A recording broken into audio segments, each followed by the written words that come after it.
Kondisi sungai di Jakarta amatlah buruk. Keruhnya air sungai, air yang berwarna hitam mengeluarkan bau yang tidak sedap dan banyaknya sampah yang mengapung. Jadilah pencemaran air sungai di Jakarta sangat tinggi. Maka tidak heran jika data Badan Pengelolaan Lingkungan Hidup atau BPLHD DKI Jakarta menunjukkan tidak ada satupun sungai di Jakarta berkategori baik. Data pada bulan Oktober 2010 menyatakan 9% kategori ringan, 9% kategori sedang, dan 82% berkategori berat. Penyebab air sungai tercemar beragam, mulai dari limbah manusia hingga limbah industri. Data BPLHD menunjukkan sebanyak 857 perusahaan tidak memiliki izin pembuangan limbah cair. Karena itu, BPLHD saat ini tengah gencar mensosialisasikan Pergub nomor 220 tahun 2010 tentang pengaturan instalasi limbah cair dan sanksi yang diberlakukan bagi pihak yang melanggar. Nanti akan disangsikan peringatan, teguran, dan dibuat atau ditutup atau itulah yang itu ada sanksinya gitu. Jadi dipermalukan bahwa mereka tidak punya saluran izin pengelolaan air limbah. Tidak hanya kondisi air sungai yang buruk, Jakarta juga masih mengalami kendala keterbatasan pengolahan air limbah. Saat ini baru ada satu tempat, yaitu di kawasan Setiabudi, Jakarta Selatan. Itu pun baru bisa memenuhi 3% pemurnian air limbah seluruh Jakarta. Menurut Gubernur DKI Jakarta Fauzi Bowo, pihaknya kini tengah menggodok master plan yang akan memenuhi 25% pengolahan air limbah bagi warga Jakarta. Kemarin dengan Komisi 7 kita bahas, kita sampai kepada kesimpulan Komisi 7 akan mendukung upaya Pemda DKI untuk mendapatkan pendanaan, barangkali bekerja sama dengan pemerintah pusat, melaksanakan program pengembangan pengolahan air limbah terpusat. Masalah pencemaran air karena limbah di ibu kota Jakarta merupakan masalah nyata yang harus dihadapi di tengah penduduk kota yang kian padat dan bertambah, sehingga kebutuhan akan air bersih kian diperlukan bagi kelangsungan hidup warga Jakarta. Dari Setiabudi, Jakarta Selatan, Diah Ayu, Cerman Simamora, Metro TV. Setelah masa sosialisasi selama 1 bulan, akhirnya pemerintah Provinsi DKI Jakarta melalui Dinas Perhubungan mulai menerapkan sanksi tilang dan denda bagi kendaraan yang memarkirkan kendaraannya di sepanjang Jalan Hayam Wuruk dan Gajah Mada. Seperti yang terjadi pada sejumlah motor yang dirantai besi Dinas Perhubungan bersama kepolisian.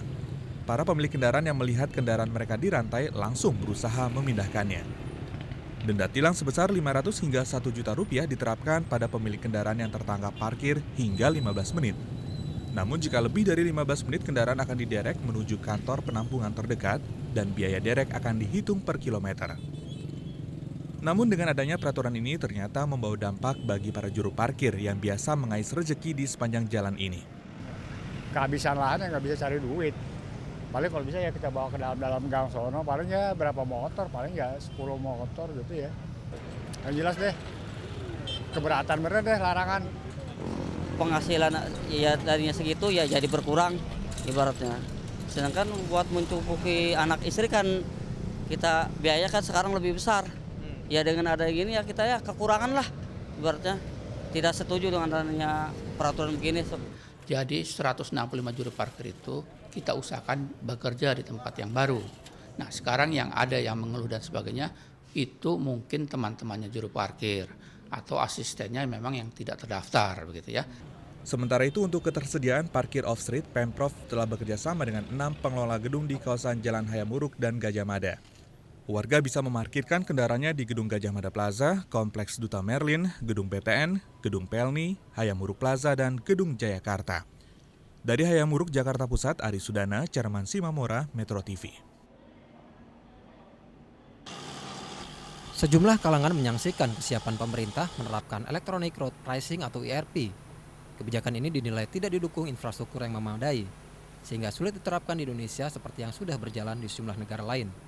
Wakil Ketua Umum Kadin Natsir Mansur mengatakan kebijakan ERP yang diterapkan di Kota Jakarta memang memberikan kontribusi besar bagi devisa.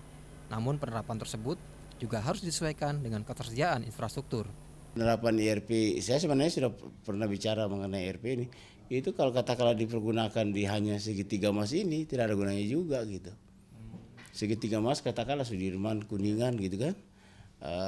tamrin gitu. Itu kan tidak ada juga gunanya gitu.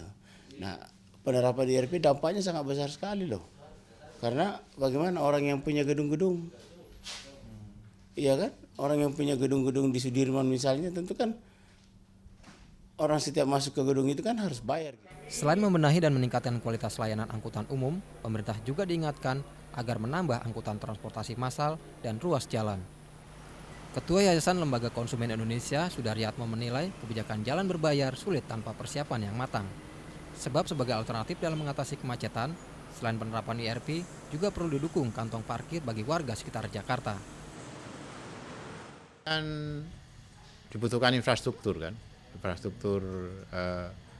sistem IRP kan itu loh. Nah, ini juga butuh waktu. Kalau Agustus menurut saya terlalu pendek karena ya ini kan harus tender, harus dihitung ininya kan sistem IRP-nya itu loh. Hanya saja di tengah upaya pengendalian arus kendaraan di Jakarta lewat penerapan jalan berbayar atau IRP, pemerintah justru gencar membangun jalan layang tol dan non-tol di dalam kota yang dikhawatirkan semakin memperparah arus kemacetan. Tim Liputan Metro TV. Sini saya sekedar pengalaman, tapi ini juga kesempatan yang luar biasa. Halo, naik turun suaranya. Ketika saya mengikuti pemilihan Abang None Jakarta pada tahun 93, masih baru lulus SMA dan masih muda belia, saya tidak tahu apapun mengenai Abang None Jakarta itu tugasnya apa. Bertemu dengan para pejabat pemerintahan yang saat ini bahkan Bapak Fauzi Bowo itu adalah dulu Kepala Dinas Pariwisata langsung saya. Jadi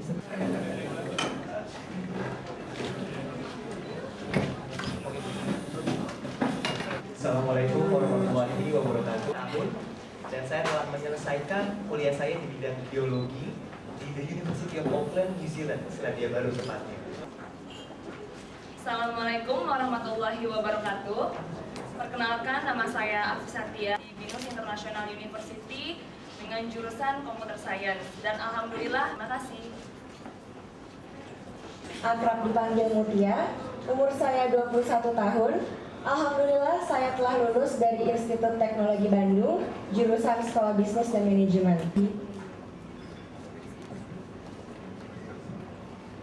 Salam taksim, ulangi, terima salam sembah dari Abang None DKI Jakarta tahun 2011.